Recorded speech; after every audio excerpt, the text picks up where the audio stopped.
금강산을 이루는 외금강의 다른 계곡과는 달리 넓은 바위에 완만히 펼쳐지는 용류는 그대로 떠먹어도 될 만큼 충전한 동석동 계곡만의 일품이다.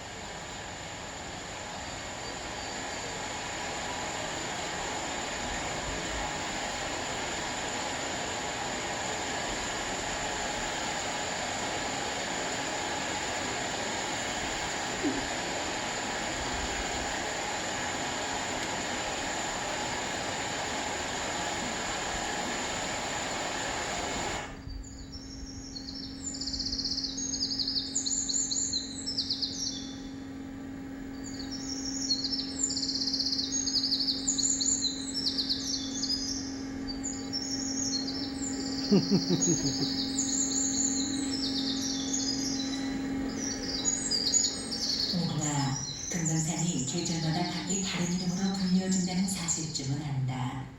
그리고 적지 않은 사람들은 가장 아름다운 단풍철 가을이 금강으로 불릴 것이라 지레 짐작을 한다. 그러나 가을 금강산의 별칭은 풍화, 여름은 봄내, 겨울은 계골 설봉, 그리고 봄이 바로 금강이다. 왜 봄은 하필이면 네 가지 별칭 중 가장 대표적인 금강으로 불리는 것일까? 계절에 따라서 금강산이 이름을 달리 부르고 자기 보는 나름대로 다 다르게 보겠지만 제 보기엔 금강산이 이 봄철에 제일 좋다고 생각됩니다. 그래서 멀리 보면은 나무잎이 돋아나는 게 모두 푸르기만 돋아나는 줄 알았더니 솜털을 모두 뒤집어 쓰고 약간 희끄무레하게 나오는 것도 있고 다그레하게 나오는 것도 있고 그야말로 연두색, 초록색, 풀색 그런 나무잎이 봄철이다 보니까 그야말로 참기름을 발라놓은 것 같기도 하고 라카치를 한 것 같기도 하고 그렇게 빛이 나는 나무잎 속에 흰 바위봉우리들이 솟아났습니다. 그러한 바위봉우리들이 이른 아침 동해바다에서 떠오르는 해에 의해서 반사가 되는데 그때 그 반사의 빛이 칠보석 중에서도 금강석과 같이 아름다운 보석에 비유해서 금강산이라고 한 옛 선조들의 말이 이해가 되는 것 같습니다. 지금까지로 금강산은 과연 어떤 모습일까? 주연팀은 자, 좋은 하루 되셨나요? 네. 오늘 많이 더우셨죠? 안 더우셨어요? 좋았어요. 뭐 사람에 따라 다르겠죠. 자, 오늘 저희요 우리에게 또 한 줄기 시원한 강의를 백지연 지휘부장님께서 해주시겠습니다. 우리 박수로 모시겠습니다.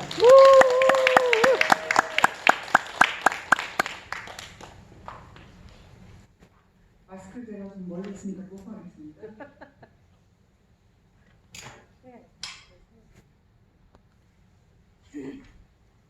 진짜 오늘은 진짜 덥다 하는데 오후에 에어컨을 좀 틀어줘가지고 좀 숨을 좀 쉴 수가 있었습니다.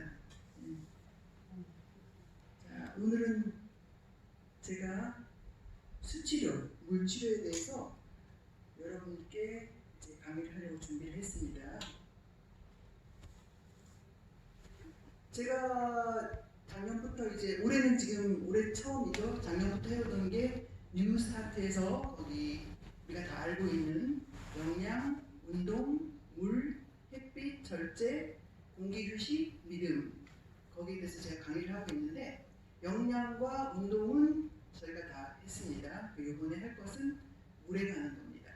그래서 여러분께서 그 하나님께서 주신 뉴스타트 법칙 중에서 물에 관한 것을 알고는 있지만 또 제가 설명을 조금 부연 설명을 함으로써 여러분들이 알고 지키면서 그 지식이 배가 되고 또 그 효과가 배가 되는 그런 시간이 됐으면 좋겠습니다. 수치료는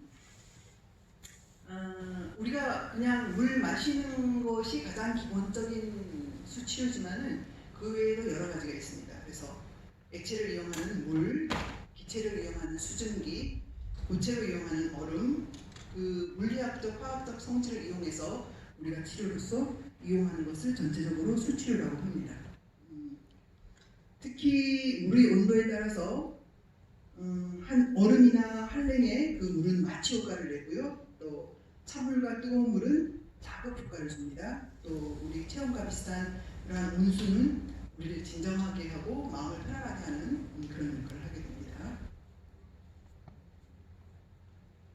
그래서 열 매체로서의 물의 특징을 여러분들께서 잘 이렇게 알고 계시면은 조금 더 우리가 물을 이용할 때 조금 더 잘 이용할 수 있으려 합니다. 물의 10가지 특성을 살펴보게 되면 하나님의 창조의 섭리를 깨닫게 됩니다. 일단 물은 풍부합니다. 어디에나 있고 어디에서나 우리가 씻을 수 있고 그것을 잘 이용할 수가 있습니다. 또한 그러한 신기한 특성들을 많이 가지고 있어서 인간 생존의 필수적일 뿐만 아니라 특히 질병의 예방과 치료에 있어서 이런 물의 특성은 필수 불가결한 것입니다. 그래서 첫 번째로는 우선 물은 풍부하다는 것. 지구 표면의 70%가 물이고 또 인체의 70%가 물입니다. 우리가 이렇게 걸어다니고 이렇게 하지만은 우리 몸 중에 70%가 물로 이루어져 있습니다. 그래서 우리가 설사를 하거나 어떤 탈수가 있을 때 10%면은 이거는 사람의 목숨이 왔다 갔다 할 정도로 치명률입니다. 그래서 굉장히 물은 우리가 쉽게 보지만은 굉장히 중요한 그런 우리 몸의 구성 성분입니다.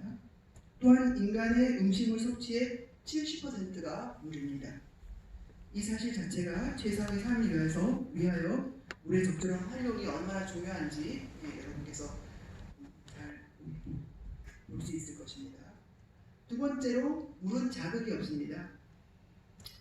순수한 물은 자극이 없고 해가 없습니다. 또한 인간 생존과 씻고 이렇게 건강 유지에 필수적이지만은 이 귀중한 물을 가장 큰 해가 되는 물로 바뀌었습니다. 그 어떻게 바뀐 걸까요? 우리가 오염시켜놨습니다. 그래서 우리 스스로가 그 물을 잘 사용하고 최대한 오염시키지 않게 우리 스스로가 개인적으로 노력을 해서 한 사람 한 사람이 모여서 여러 이런 사람이 되고 이렇게 하듯이 작은 물이라도 우리가 아껴서 오염시키지 않고 잘 사용해야 될 것 같습니다. 그 다음 또 물은 용해력이 있습니다. 몸은 거의 물로 되어 있으며 인체 거의 모든 화학 물질이 용해되는 동안에 반응을 합니다.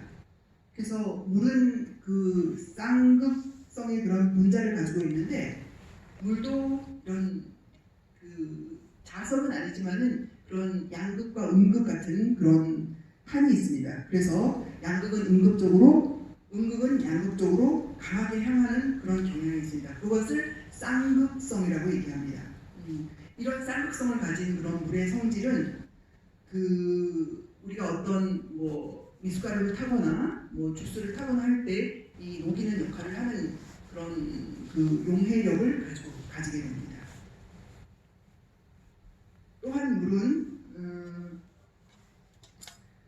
물의 농도와 같은 인체는 우리가 몸 조절을 우리가 잘 못해서 가라앉을 수는 있지만은 우리 몸과 물이 70%가 우리 몸이지 않습니까? 그래서 보통은 뜨게 되어 있습니다. 그래서 우리가 가지고 있는 지방 정도와 우리가 폐에 공기를 얼마나 넣느냐에 따라서 가라앉거나 뜨거나 이렇게 할 수가 있습니다.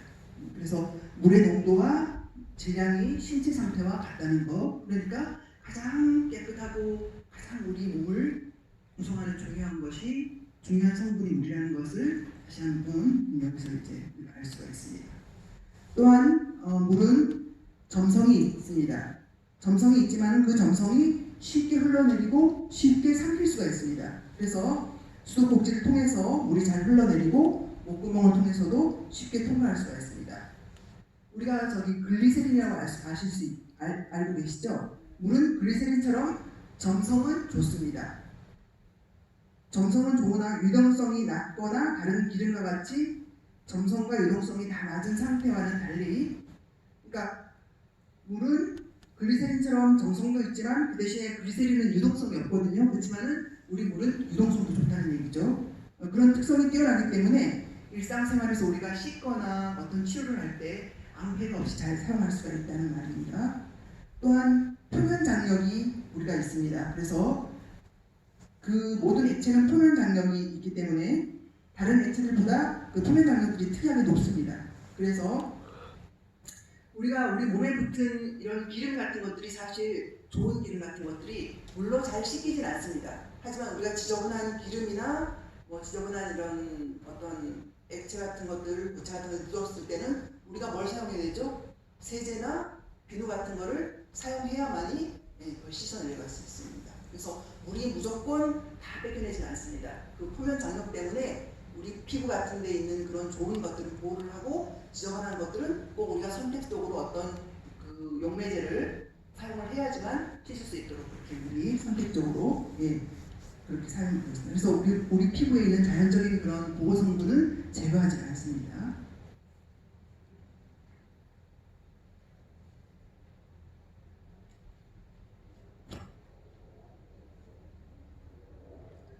그 다음 또 물은 우리 열 수용 능력이 굉장히 높습니다. 그래서 우리가 뜨겁거나 차가운 그런 치료를 이용할 때 굉장히 그 물은 굉장히 우리한테 유익하고 이용하기 쉽게 해줍니다. 그래서 우리가 만약 예를 들어 볼 때 물은 100도 이상 아무리 끓여도 끓지가 않습니다. 그렇지만은 똑같은 철판 있지 않습니까? 쉽게 생각했을 때 우리가 국자를 그 스테인레스나 뭐 이런 것들을 이용하지 않습니까? 그렇죠? 근데 똑같이 이거는 끓고 있는데 그 스테인레스 같은 거는 우리가 쥐면 너무 뜨겁죠? 또 나무 같은 거는 우리가 넣어서 나무 국자 이용할 때 보면 나무 국자는 또 열전도율이 너무 낮습니다. 그렇죠? 그렇지만 물은 그 이상은 절대로 오르지 않기 때문에 우리가 그것을 알고 잘 이용하면은 굉장히 좋은 그런 열 전도를 우리가 잘 알고 이용하면 열 치료에 굉장히 알맞는 것이 된다는 얘기입니다. 그래서 그 상태에 따라서 우리가 얼음이나 물이나 수증기로서 이용하기가 굉장히 용이하다는 얘기입니다. 그래서 용의 곡선에 따라서 얼음과 물이 함께 존재할 수 있고 또 기화 곡선에 따라서 물과 수증기가 함께 공존할 수도 있습니다. 또한 어떻게 이렇게 우리가 얼음을 녹이다 보면은 기화와 물과 얼음 그 세 가지가 다 함께 공존할 때가 있죠. 그런 것을 산중점이라고 해가지고 아주 물의 그 특성에 따라서 우리가 잘 이용할 수 있도록 그렇게 우리가 그 물의 변형이 잘 일어날 수 있는 그런 상태를 가지고 우리가 장점으로 이용할 수가 있습니다. 또한 물은 아까도 말씀드렸다시피 끓는 점은 100도씨고 녹는 점은 융점은 0도씨입니다. 그래서 물의 잠재열이 굉장히 탁월하기 때문에 얼음이 녹기까지 3.5분이 지나는 동안 소음계는 0도도 변화가 없습니다. 그러나 4.5분 동안 육금이 올라가면서 물이 끓기 시작하면은 갑자기 이제 이렇게 올라간다는 얘기죠. 그래서 이 그 3.5분 동안도 0도의 변화가 없지만은 끓기 시작하면은 갑자기 100도로 올라갈 수 있는 그렇게 변화가 이렇게 잘 있기 때문에 우리가 그것을 잘 이용할 수가 있다는 얘기입니다. 그래서 그 열이 3.5분, 4.5분이지만은 우리가 그걸 차게도 이용할 수가 있고 뜨겁게도 우리가 어떤 때는 3.5분, 4.5분 굉장히 길게 느껴지긴 합니다. 하지만 우리가 넓은 범위로 봤을 때는 우리가 이용하기가 그렇게 어렵지 않은 것 같습니다. 그래서 얼음을 우리가 이용할 때는 얼음은 찬물보다 열을 많이 뺏어갑니다. 그래서 우리가 얼음으로 마사지하는 거, 찬물보다 얼음으로 마사지하는 게 우리 열을 빼서 열을 우리가 빨리 내려야 될 때 보통 얼음을 좀 이렇게 수건으로 싸가지고 이렇게 낼 때가 많죠. 그럴 때 보면은 얼음이 훨씬 더 빨리 뺏어간다는 거. 또한 증기 있지 않습니까? 뜨거운 공기보다 더 많이 열을 내게 됩니다. 그래서 우리가 그 사우나 같은 거, 러시아 여기 그 뜨거운 공기를 이용해서 그렇게 그 온천욕을 하는 게 러시아 스타일이라고 하더라고요. 그래서 그 증기는 또한 우리 공기보다 더 많은 열을 흡수하고 그렇게 된다는 얘기입니다. 공기보다는 수분이 있을 때 그 열이 훨씬 더 많이 우리한테 어떤 효과를 내는데 도움을 준다는 얘기입니다. 우리가 그것을 이용을 한다면 수치료의 우리 역사와 이렇게 발전을 좀 보면은요, 수치료는 인류의 시작과 함께 출발을 했습니다. 그래서 원시인들이 사냥터에서 다친 상처를 가지고 물로 씻어서 소독을 하고 치료를 하고 했던 그런 기록들이 있고, 또한 그 옛날에 폭포수 그 압력을 이용해서 근육통이나 신경통 부위에 물 마사지를 해가지고 그렇게 이용하는 것도 있고요. 또한 1777년 그 자마이카 의사 윌리엄 라이트는 발진 티부스라고 우리 사람이 있지 않습니까? 이로 인해 가지고 이렇게 몸에 발진을 하면서 열이 나는 게 있었습니다. 그거는 이제 보통 이렇게 군대나 뭐 배나 이렇게 단체 생활을 하는 그런 데서 많이 나타나는 건데요. 이 사람이 이제 그런 발진티푸스를 알았었는데 봄에서 너무 열이 나니까 바닷물을 따가지고 냉수욕을 했답니다. 그래서 한 3일 정도 하니까 열이 내리면서 굉장히 그 병이 보통 일주일 열을 가는 게 다 좋아지는 걸 보면서 그런 그 냉수욕을 이용해서 발진티푸스를 치료하는 그런 것들을 이 사람이 이렇게 자기한테 적용하면서 발견을 하게 됐던 것입니다. 그래서 지금도 이제 요즘은 뭐 해열제가 있고 다른 발진티푸스가 많지는 않지만은 그 옛날에 이제 그렇게 물을 이용했던 기록이 있습니다. 또한 1901년 배틀크릭 위생병원, 여기 상륙병원과 이렇게 같이 그렇게 되는 건데 그 원장 켈록이 1000페이지가 넘는 수출에 관한 그런 저서를 했는데 그건 지금 미국에서도 전 세계에서도 아직까지 그 수출에서 가장 좋은 저서로 이렇게 알려지고 있다고 합니다. 잠깐 그 수출에 대한 역사 발전에 대해서 제가 알아봤습니다. 우리 이제 체온을 좀 보면은요, 이 체온은 지금 제가 이렇게 보고 있는 체온은 정상 체온이 36에서 36.8도라고 써 있죠. 37도 5가 아닌가 이렇게 하시는데 이거는 중심 체온입니다. 우리가 비료하는 거는 여기다가 플러스 마이너스 0.5 정도를 해야 됩니다. 그래서 이거는 중심 체온이라 해서 우리가 옛날 방식으로 겨드랑이에 꽂고 3분에서 5분 이상 쟀을 때 우리 몸 안에서 나오는 그 체온이 우리가 보통 정상 그거를 중심 체온이라 하고 우리가 비로 재는 거는 겉에서만 재기 때문에 오차 범위가 플러스 마이너스 5에서 0.5에서 0.1 정도가 있습니다. 그래서 요거보다 한 플러스 0.3에서 0.5를 하시면은 우리가 보통 아는 여러분들이 아는 그 체온으로 생각하시면 됩니다. 제가 기술하는 것은 중심 체온을 말씀드리는 겁니다. 정상 체온은 36에서 36.8도고 미열은 37, 37.6도고요. 경열은 37.5도에서 38도, 중등열은 38에서 39도, 고열은 39도로 보통 우리 의사들이 분류하고 있습니다. 그래서 보면은 우리가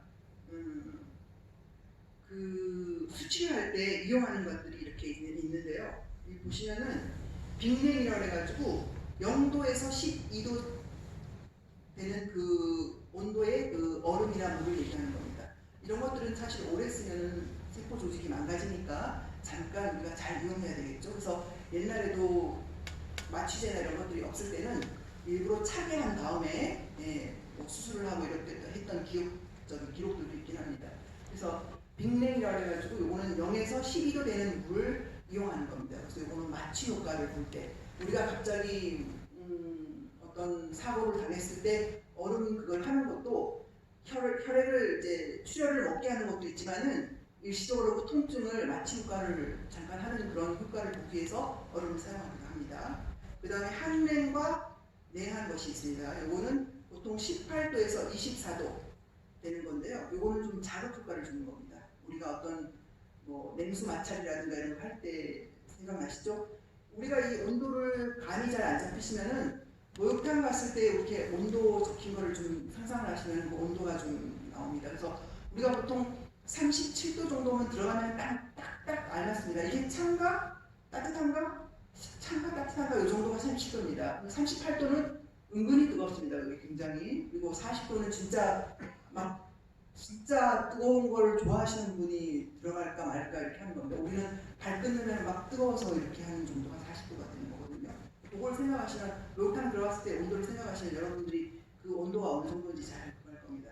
보통 우리가 18에서 24도가 우리 그 날씨 온도를 생각하면은 굉장히 높을 것 같지만은 물 온도는 한번 재보십시오. 18에서 24도는 굉장히 차갑습니다. 그래서 이거는 자극 효과를 내는 거고요. 미온, 중온, 상온 36도에서 37도 정도, 그 정도는 진정 효과를 냅니다. 그래서 우리가 잠이 안 오거나 피곤하거나 이럴 때 딱 그 정도의 온도에서 잠깐 이렇게 몸을 담그면은 진정 효과를 내는 그런 효과가 있습니다. 또 고온은 아까 말씀드렸다시피 37도에서 40도 정도를 고온이라고 하는데 그것도 자극 효과가 있고 40도 이상은 굉장히 뜨겁죠. 이거는 이제 진짜 40도 이상을 이용할 때는 진짜 어떤 치료 목적과 전문가와 이렇게 상의하에 이용해야 됩니다. 근데 이제 우리가 40도, 100도 물을 이용할 때는 이제 어떤 그 고무팩이나 이런 것들을 이용해서 이제 우리가 사용할 수 있는 그런 겁니다. 그래서 물의 사용에 따른 효과를 좀 보겠습니다. 그대로부터 사람들은 이제 아까도 말씀드렸다시피 자극 목적, 타박상을 입었을 때 냉찜질을 해가지고 또 근육 경직이 있을 때는 온수욕을 해가지고 일시적인 그런 치유 효과를 했듯이 우리가 이렇게 물과 사람은 밀접한 관계를 가지고 있습니다. 그래서 물에 따른 자극 효과를 저희가 잠깐 기술을 하자면은 자극 효과가 있습니다. 물을 인체에 적용했을 때 물과 피부의 온도 차이에 의해서 나타나는 효과로 일상생활에서 경험할 수 있는 자극 효과의 예로는 기절한 사람들 있지 않습니까? 그런 분들의 얼굴이나 가슴에 찬물을 끼얹으면은 자극을 받아가지고 깨거나 이제 기절했을 때 풀리는 그런 것들이 있고요. 진정 효과는 이제 여러분들은 잘 못 보셨겠지만은 이건 좀 과격한 얘긴 한데 신경정신과 이제 입원하셔가지고 굉장히 막 그 광기라든가 이렇게 조증이 굉장히 많으신 분들이 가끔 있으시거든요. 약으로 강력한 진정제로도 쓰신 진정이 안 되는 경우가 굉장히 많습니다. 그런 분들을 37도 정도 되는 물에 넣고 한 몇 분 정도 있으면 오히려 그런 분들이 더 진정이 되는 경우가 있었습니다. 이건 이제 제가 직접 본 건 아닌데 신동아 선생님들한테 그런 경험을 들은 적이 있습니다. 그래서 이렇게 우리가 잠을 못 자거나 이럴 때 이제 조금 약도 우리가 중요하지 필요하면은 필요에 의해서 우리가 섭취할 수 있지만은 또 그런 효과적인 방법도 우리가 이용할 수 있다는 거. 그래서 그런 것들이 있고요. 강장 효과도 있습니다. 이거는 물을 적당한 방법으로 잘 이용했을 때 소화와 영양을 줬고요. 또한 우리 식욕 증진을 가져오고요. 그런 것들을 우리 몸의 신체적, 정신적으로 강건하게 만드는 그런 강장제로서의 그 역할을 우리 하고 있습니다. 또한 이뇨 역할도 있습니다.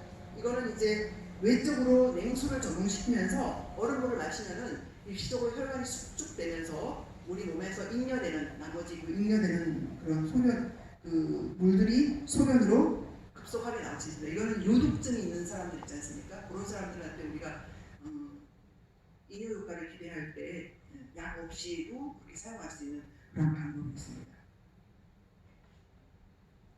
또한 물은 아시다시피 갈한 효과가 있습니다. 그래서 고온욕을 하였을 때 땀이 나면서 그런 발환이 증가되는 수치료법에 의해서 스포도 이용하고 그러면서 사용할 수가 있습니다. 또한 우리가 강제적으로 이렇게 막 손을 넣어서 이렇게 가끔 토하시는 분도 있는데 그게 아니더라도 이제 제가 가끔 우리 환자분들 할 때 그런 얘기 했습니다. 체했을 때 어떤 때는 너무 심하게 체하면은 약하고 물을 먹는 그 자극만으로도 토할 때가 있거든요. 그래서 보통 이제 본인이 막 올라오고 아무것도 못 드실 때는 차라리 이제 제가 주사를 맞으려고 하는데 약을 먹지 않고 그런 것들을 인위적으로 좀 토하고 싶을 때는 물을 조금 더 마심으로써 이게 토하게 하는 그런 역할도 있습니다. 그 다음에 이제 하제 역할이 있습니다. 하제 역할은 잘 아시겠지만은 우리가 변비가 있거나 이럴 때 우리가 관장할 때 하제 역할로 쓰죠. 그런 것들을 하제 역할이라고 하고요. 대사작용과 증진 효과가 있습니다. 그래서 물을 잘 이용을 하면은 우리의 소화 대사, 이렇게 몸 안에 있는 대사들이 잘 일어날 수 있는 효과가 있고요. 또한 방부 효과가 있습니다. 그래서 증기나 끓는 물은 병원성 미생물의 발육과 그 작용을 제거 또는 정지시키는 역할을 합니다. 또한 폐열 효과가 있습니다. 그래서 우리가 잘 아시다시피 갑자기 열났을 때는 우리가 수액 같은 거 맞죠? 물이 들어가서 그 온도를 좀 낮춰주면서 중화시키면서 그런 폐열 효과를 볼 수가 있고요. 또한 아까 제가 말씀드렸다시피 수면 효과가 있습니다. 저 같은 경우도 간혹 잠이 안 들어가 있습니다. 그러면은 좀 일반적인 샤워 말고요. 이렇게 담그는 목욕을 하고 나면은 진짜로 잠이 진짜로 잘 오더라고요. 그래서 가끔 이제 제가 엄마랑 같이 목욕탕을 갔다 오면은 그 다음에 아침 제가 일어나야 될 시간을 넘어서 깜짝 놀라서 깨가지고 막 급하게 제가 출근하고 그럴 때가 있습니다. 그래서 이렇게 그 반신욕이나 완전히 물에 담그는 그런 것들이 그 수면 효과가 있다는 걸 저는 직접적으로 제가 많이 경험을 했었습니다. 그 다음에 발열 효과도 있습니다. 그래서 치료 목적을 위하여 인위적으로 열을 나게 해서 체온을 상승시켜서 몸 안에 그 열을 올려내게 하는 그런 방법. 조금 여러분들이 고집하는 거랑은 틀린데 우리 몸에 전체적으로 여러분들은 가끔씩 몸에 전체적으로 이렇게 열을 올려서 0.5도만 올려도 굉장한 열이거든요. 그런 온도로서 몸을 따뜻하게 하고 조금 덮임으로써 이렇게 어떤 그런 치료 효과를 잘 볼 수가 있을 겁니다. 그다음 진통 효과가 있습니다. 그래서 복부 통증 같은 거나 이런 것들은 열로 이제 합혈을 내거나 이런 것들로 인해서 스포를 내거나 이렇게 해가지고 우리가 그래서 이것들은 우리가 자주 쓰는 방법이죠. 저도 이제 복통이 있으시거나 어디 근육통이 있으신 분들은 합혈을 해서 빨리 배로 되도록 하는 거. 저 같은 경우는 예전에 생리통이 심할 때 무조건 되면 일단은 반 이상은 좋아지는 걸 많이 경험했었습니다. 그 다음에 이제 국부 마취 효과가 있습니다. 아까 얘기했듯이 얼음을 사용해서 신체 조직을 냉각시켜서 차게 하면은 옛날에는 이제 그런 것들로 약간의 마취 효과를 해서 수술도 했었습니다. 지금은 일시적으로 우리가 어떤 다치거나 그 운동선수들 보면은 야구선수들 보면 여기 얼음팩 가죠. 근육을 너무 많이 써서 이게 이제 열이 나면서 염증 반응이 일어날 수 있기 때문에 일주일에도 써야 되니까 빨리 얼음으로 진정효과, 마취 효과를 위해서 그렇게 하는 겁니다. 그리고 수치료를 할 때 사고 방지를 위해서 이제 잠깐 설명을 해드리겠습니다. 물은 비교적 위험이 적지만은 우리가 너무 물은 뭐 어떻게 쓰나 안심이야 하고 이렇게 함부로 쓰다 보면은 어떤 거든지 간에 위험 요인이 있습니다. 그래서 한기가 이제 우리가 그 부작용으로 올 수가 있습니다. 그래서 한랭의 전신 적용이나 지속적 국소력 적용 시에 우리가 반사적으로 한랭을 쓰면 혈관이 수축되니까 그런 것들을 인해 가지고 우리가 조직 변화가 일어나니까 아까 제가 얘기했지만 차가운 거 한랭을 쓸 때는 잠깐 써야 되고 전문가와 함께 이렇게 써야 되지. 그것을 오랫동안 사용하면은 조직 파괴가 일어나기 때문에 잘 사용해야 됩니다. 그 다음에 그 한랭 콜드 영어로 콜드 알러지라고 그러는데요. 이 아예 그 냉한 게 닿으면은 막 두드러기 나듯이 이렇게 알레르기가 생기는 분이 있습니다. 요거는 이제 특이 체질이신데 간혹 그런 분들이 근데 우리가 왜 나는 지금까지 4, 50년 동안 소고기를 먹었는데도 괜찮았는데 어느 날 소고기를 먹었는데 막 두드러기가 나요. 그런 식으로 나한테 그 한랭에 대한 알러지가 없는데도 갑자기 차가운 거 냈을 때 두드러기가 막 나는 경우가 있습니다. 그럴 때 놀라지 마시고 이제 전문가와 상담하시든지 그걸 빨리 차갑게 막 먹는 걸 제거를 하셔야 됩니다. 이 그 알레르기라는 것은 이상 반응이라는 얘기이기 때문에 이런 것들은 내가 보통 안 나타났는데 나타나는 그런 것들을 알러지라고 그러거든요. 그래서 이것도 조심해서 사용해야 합니다. 아까도 말씀드렸지만 조직세포의 손상, 차가운 걸 냈거나 뜨거운 걸 냈을 때 열상, 화상 그런 것들이 많이 올 수 있습니다. 그 다음에 열허탈과 열사병이 있는데요. 이 두 가지가 이제 우리가 요즘 좀 잘 알아야 되죠.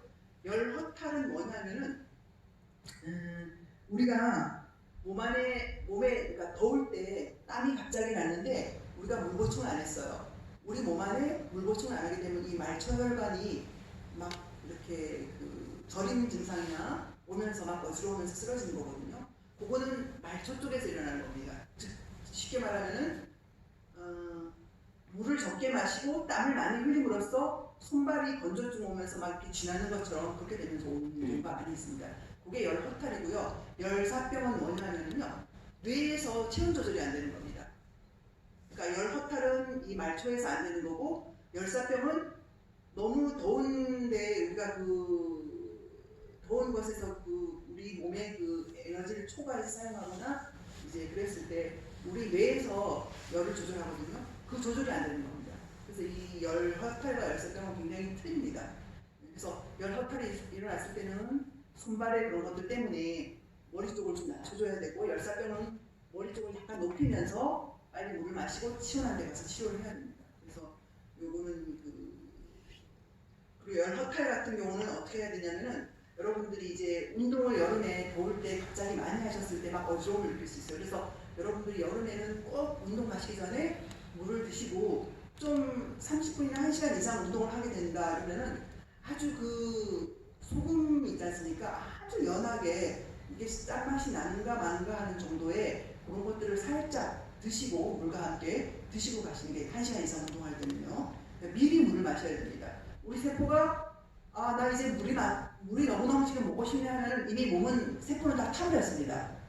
그렇기 때문에 항상 주의하셔야 될 게 운동 전에 식사도 하기 전에 그 전에 물을 미리 마셔서 우리 세포가 운동을 하거나 대사를 할 그런 준비를 하셔야 됩니다. 이미 물론 이제 목이 타서 마시는 건 당연히 마셔야 되는데 목이 탔다는 얘기는 이미 우리 세포가 타버렸다는 얘기입니다. 그래서 항상 어떤 여름에 특히 운동을 하거나 어떤 일을 하실 때 미리 물을 드시고 그리고 또 1시간 이상의 땀을 굉장히 많이 흘릴 그런 일을 하시게 되면은 소금도 아주 소량 넣는 둥 마는 둥 그 정도로 해가지고 드시는 게 훨씬 더 낫다는 얘기입니다. 그 다음에 이제 열사병은 우리가 갑자기 뜨거운 데서 이 뇌에서 너무 머리에서 이제 이런 햇빛을 쐬면서 뇌의 그 중심 체온 조절하는 것들이 고장이 나는 겁니다. 그래서 빨리 서늘한 곳에 가서 이제 가볍게 비스듬하게 누워가지고 빨리 몸을 식혀주는 게 가장 중요한 겁니다. 물론 이제 물도 좀 먹긴 먹어야 되지만 정신이 이러는데 억지로 물 먹이면 또 그것도 안 좋은 게 있으니까 해야 됩니다.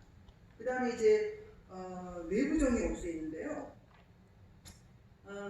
이런 것들은 이제 여러분들이 그 너무 오랫동안 이렇게 소금물이나 이런 데 이렇게 좀 어떤 그런 용매제가 담겨 있는 그런 것들을 할 때 하는 건데 이런 것들은 이제 그 뇌에 그런 기저질환이 있는 분들이 오는 겁니다. 그래서 그런 뇌에 어떤 기저질환이 있는 분들 같은 경우 수치료를 할 때는 꼭 선생님하고 상담해가지고 그 다음에 그런 수치료를 하시면 좋겠습니다.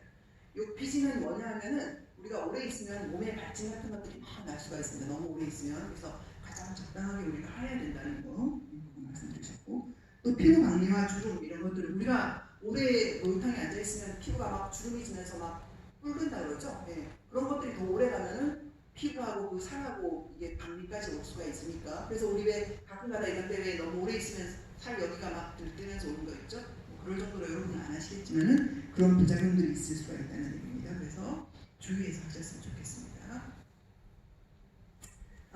그래서 수치료의 장점을 보면은 다른 치료에 비해서 경제적입니다.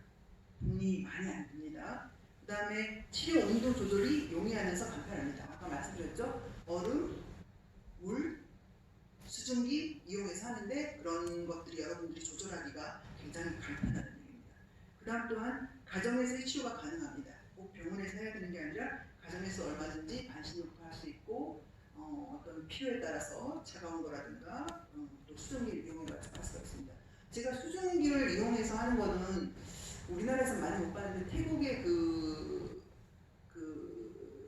거기는 요양병원이 아닙니다. 그냥 이렇게 뭐라 그러죠? 요양원같이 그런 시설이 있습니다. 근데 거기는 완전히 그 수증기를 이용해서 하는 게 굉장히 유명합니다. 그래서 전 세계에서 우리나라 사람들도 제가 아는 분이 거기 가서 치료를 하고 했는데 그 증기를 이용해서 치료하는 게 맞는 분들은 굉장히 좋다고 하더라고요. 그래서 그 우리나라로 말하면 약간 사우나 같은 건데 이제 그 사우나는 보통 우리나라는 건식이 많지 않습니까? 근데 거기는 습식으로 해가지고 그 수증기를 이용해서 치료를 많이 하더라고요. 그런 것들이 있고요. 부력이나 저항을 이용하는 건 수영장에서 우리가 이렇게 관절 안 좋은 분들 운동하는 거 있지 않습니까? 그렇죠? 그것도 하나의 수치료입니다.